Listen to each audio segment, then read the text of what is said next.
80,000 people voted on Ranker.com and somehow managed to narrow down the top 10 biggest douchebags in Hollywood. We're ranking things.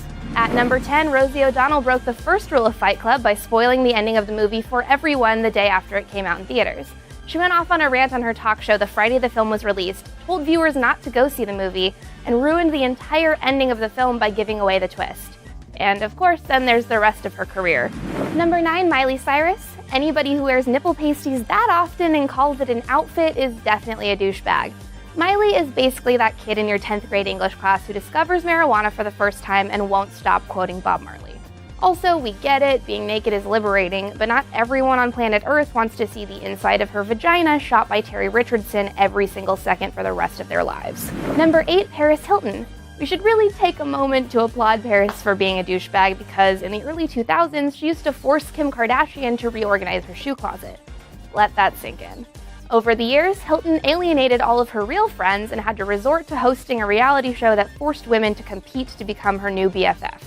BFF stands for Best Friend Forever, and forever kind of seems like a really long time to be locked into a friendship with Paris Hilton.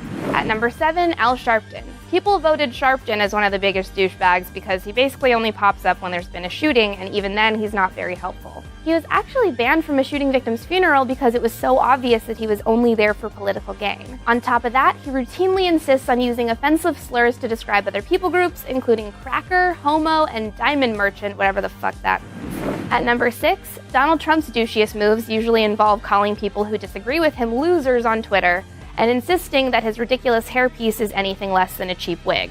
He's openly mocked Megyn Kelly for allegedly being on her period and told John McCain to his face that he wasn't really a war hero. And that's why a presidential candidate is only one spot behind Kris Jenner. Kris Jenner's momager antics on Keeping Up with the Kardashian are majorly annoying on their own, but Jenner always seems to outdouche herself.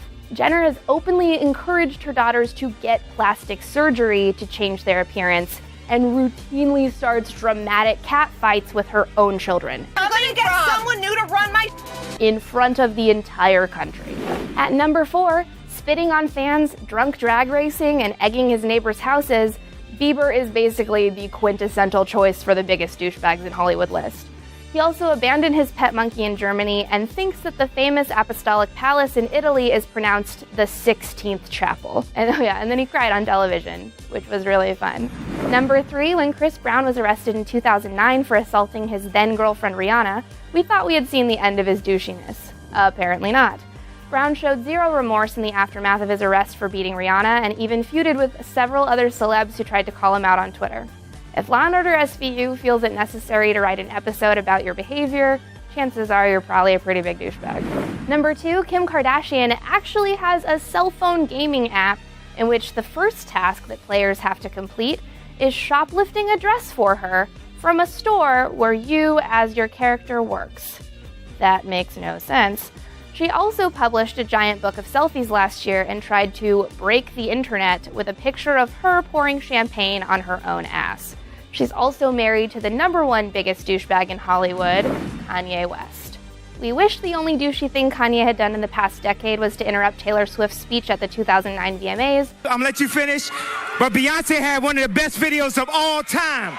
But it's not.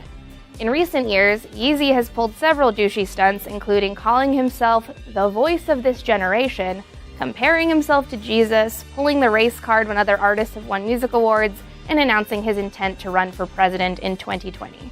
You can wait till 2020 to vote Kanye for president, or you can head over to Ranker.com right now and vote him up on this list. We're ranking things.